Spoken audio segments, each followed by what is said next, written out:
I'm breaking your guys' matches and rolls down so you guys don't have to. And today we're going to be breaking down Aaron's match. Aaron also does BJJ content, so I'll put the link in the description to go check out his channel. Anyways, without further ado, let's get into this breakdown. So you see here that they're on the wall fighting, and he shoots a little bit of a double, but then it doesn't end up too well because he's on the guillotine side. So what you need to be doing is you need to block that knee as you just try to do, and then finish the takedown. Instead of letting him get so much space, he allows himself to sprawl. And when you're going for a double, you want to walk forward and block their knee at the same time, so when you fall, you don't end up in their closed guard. Now that you're in the closed guard, you did the right thing by posturing up.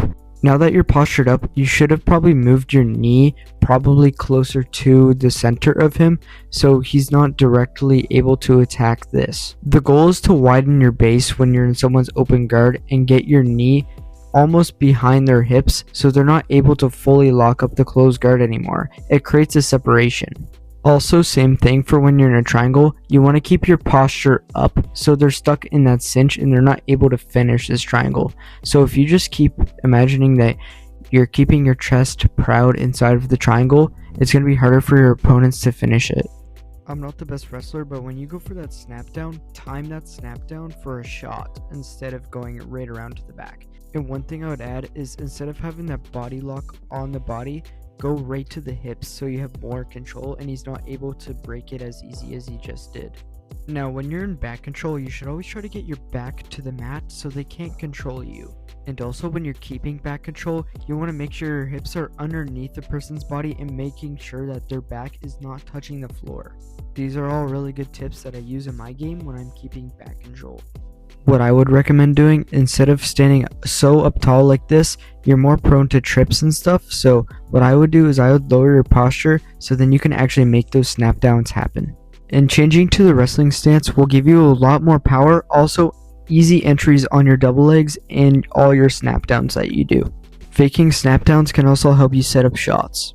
And you see here how you're on both your knees, you're very prone to a guillotine, so I'd watch out for that. So when you're going for a shot, make sure both your knees are not on the floor and that you're actually on your feet instead of your knees. Now instead of going right for the RNC, what I would do is I'd probably insert a hook first before you start attacking the RNC. Any type of wall fighting, what I would recommend is always start with a hook inside of the legs and then work on your choke. Instead of just chasing for the RNC, I would probably just look for a leg sweep or foot sweep there and then get the RNC or just a better position overall. You can always bait submissions to get the better positions so then you can work on a later better submission. Again, for your shots on your doubles, make sure to keep your chest proud and not drop to your knees like this. You want to be on your toes, but also like crouching down low and keeping your chest a bit proud so they're not able to guillotine you either when you go in for this. And the reason why you're getting passed right now is because you're not on your side and you're not keeping your knee and elbow connection. This is usually why most people get their guard passed, is because they're not keeping their knee and elbow connection together.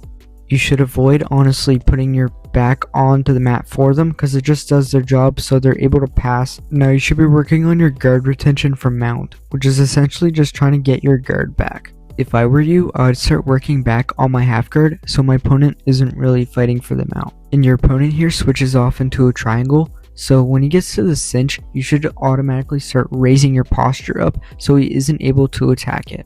Starting off this wall fight, you do get a really nice guillotine, which is still pretty cool, but what you should do is grab the back of your hand instead of just pulling him and pulling him and pulling him. Grab the back of your hand and then pull up. Anyways, if you guys took some value, follow me for more and make sure to check out Aaron's channel.